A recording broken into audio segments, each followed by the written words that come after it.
Welcome to the Campus Fellowship Podcast. This is a podcast interview where we seek to highlight for you a resource on our website that we think will be a blessing to your life. My name is Jacob Bennett, and I serve as the Executive Director of Campus Fellowship, which exists to equip local churches in a common mission to make disciples of Jesus Christ on college campuses who worship God and change the world. And also with us today is Dylan Gadberry from Walnut Creek Church in Des Moines, Iowa. Welcome, Dylan. Thanks again. And I might also say welcome to myself because on this episode, we're doing something a little different because this episode is about an article that I wrote about discipleship. So on this episode, Dylan is going to be asking the questions and interviewing me. And as always, Melody, who has not read the article, she's going to help keep us grounded and make sure that we're not getting confusing or unclear. So with that, I'm just going to hand it over to you, Dylan. Great. Yeah, this is going to be a fun time. I've never done anything like this before. So, and then for Jacob, the turntables have turned. So it's kind of fun. My, how the turned of tables. Yeah, well, as usual, I'd like to start with an opener question. So, Jake, why don't you tell us a little bit about how you got into college ministry specifically? And wow, I don't know if my memory goes back that far. No, just kidding. So I was at Drake University, and college ministry really changed my life. I was a Christian already when I was in college. I knew going to Drake was a gift from the Lord. There was just some scholarship opportunities that I had that made it very clear there was a purpose for me being in Des Moines, Iowa. And so I spent some of my college career trying to figure out, why am I in Iowa of all places? I'm from Minnesota, so Iowa is not looked favorably upon by us Minnesotans. Too bad, really. I know now that I live here. But yeah, so getting involved in the campus ministry though, is where I learned how to share the gospel. It's where I developed a consistent quiet time with the Lord. It's where I experienced freedom from even sexual sin. And there's a lot of ways God worked in my life when I was in college.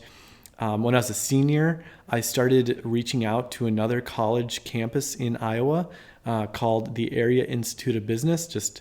I started leading a Bible study there. And it was really through that experience that I began to see that what God was doing at Drake, He wanted to do in other places. So I went on staff to do college ministry. I prayed through the decision, of course. I talked with our campus director at the time, but I became really convinced that what God was doing at Drake, which we were seeing a lot of people come to know the Lord, that what He was doing there, we wanted to see, and I thought, God would want to do on other college campuses. So I went into campus ministry with the idea that I wanted to start up new campus ministries, and that was really exciting to me. Sweet. And how long have you been in the college ministry realm now? Oh, wow. Since 2006. So what is that? 16 years? Wow. Thereabouts. Awesome. Mm-hmm. Yeah. That's really cool.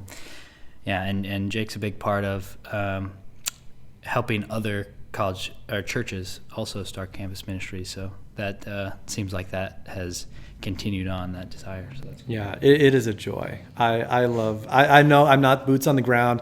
I don't talk with freshmen. I'm not on campus sharing the gospel like I used to, but it brings great joy to my heart to know that there are people who are doing that, and God's using us to help see that happen. So yeah. All right. Sweet. Well, let's dig into the article a little bit. First thing I wanted to ask, you mentioned in the opening lines of the article about just sort of you called it the Renaissance of discipleship, just that there's a lot more books that use this term, a lot more books about it, and how you think that might be a response to the evangelistic meetings of the early 1900s. So I was wondering if you could tell us a little bit more about what sort of the context behind that and why you think that might be the case. Yeah. I in looking at this term discipleship, the word disciple has been around a long time. Yeah. I think Jesus talked about disciples, but maybe in a different language, yes. Perhaps obviously. In Greek. Yeah. But so discipleship, though, in our English terminology, I don't think it actually became a thing until Dietrich Bonhoeffer. That's around World War II era. Okay. And really, if you look at the course of the last few hundred years, in the 1900s, there were large evangelistic outreaches and ministries, revivals. And, we usually, when we think about that, we think of like weird things, like people rolling around maybe in the aisles, or, we think of like just weird Christian revival things. But these were just very commonplace revivals. D.L. Moody, he would go all over the country, and he would seek to just share the gospel with as many people as he could. And I think back in that era, that was a very common thing for people to do. You get Billy Graham out of that as well. Yeah, and then from there you get Billy Graham. And what Billy Graham realized was that, maybe we're seeing people come to know Christ, but we need to see people following up with them. So he recruited people like Dawson Trotman to do follow-up. And that's, Dietrich Bonhoeffer, Dawson Trotman, you start to see this discipleship movement begin to happen. And even the word discipleship, you just see it gets catapulted in like Christian usage since then. And even the term evangelistic meeting has gone down. So I really think it's kind of a response to that, where evangelistic meetings was one person sharing the gospel with a lot of people, and discipleship now is about, well, we think that that's all well and good. We have social media like what we're doing now, where we can share Christ, and really the entire world could tune in and listen. But we think that also people need to be involved in the evangelistic mission themselves. And so that's, I think, where a lot of this discipleship terminology has come from. It's that we know people need to do it. The average Joe needs to share the gospel with people. Yeah. Well, sweet. Yeah. I think that makes a lot of sense. I hear a lot about revivalism, and there were a lot of good things about it, and I think there were some negative consequences as well that this was trying to address. So it probably depended on the circles you were running in. Mm-hmm. Yeah. Well, awesome. What do you think about? You talked about Jesus using the word disciple, maybe not the word discipleship, but he certainly talked about. He called his disciples. He, in the Great Commission, says, "Go make disciples of all nations," or "Go disciple the nations." What do you think about what Jesus meant when he used that word, and how can that help us to understand better how we should think about discipleship? Yeah, and I want to be really clear here. Is that I think that sometimes when we talk about disciples and discipleship, we think about Christians becoming more like Christ. And that certainly is discipleship. But I wonder sometimes if the word disciple is a little less clear than that, if the category isn't quite that clear. If you look at what does the word disciple mean in Jesus' day, well, it meant learner, And when Jesus calls his first disciples, out of the boat, he calls them to come follow him, and they leave their nets and they follow him. And I don't know, as you read through the Gospels, you kind of wonder, like, wait, when did those guys get saved? Were they saved the moment they left their nets and followed him? I don't know. It seems like there's a lot of doubting along the way. It seems like they might not have been right with God at that moment. They knew there was something special about Jesus, but they decided, you know what? I need to learn from this guy about who God is. And so I think if you want to just be very broad with the word discipleship, a disciple is a learner. They want to learn about God more specifically. When you say when we say like, oh, I disciple this guy, or he or she is discipling this guy, we're not pointing them to ourselves or to whoever we're pointing them at something else, right? Is that a good understanding? Yeah. And I think that's a really important, hair to split to some degree, where Paul, he says, follow me as I follow Christ. And I think as Christians, it's like, we don't want to get big heads about ourselves, with people in our lives. And we need to understand that, like, there is a good sense in which someone, as I'm living my life, I should be calling them to, like, hey, imitate what I'm doing, but only in as much as what I'm doing is about following Jesus. So when Paul says, follow me as I follow Christ, he wants his discipleship of these churches, these people that he knows, to be about, okay, well, I want you to become more like Christ.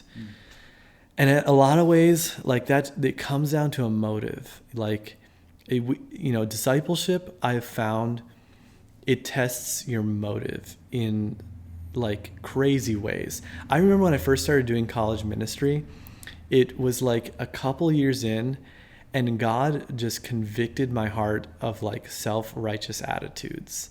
That here I am reaching out to these freshmen, these sophomores at this college, and they're like, not doing very well spiritually at some points. Some points they are, sometimes they're reading the Bible, sometimes they're not.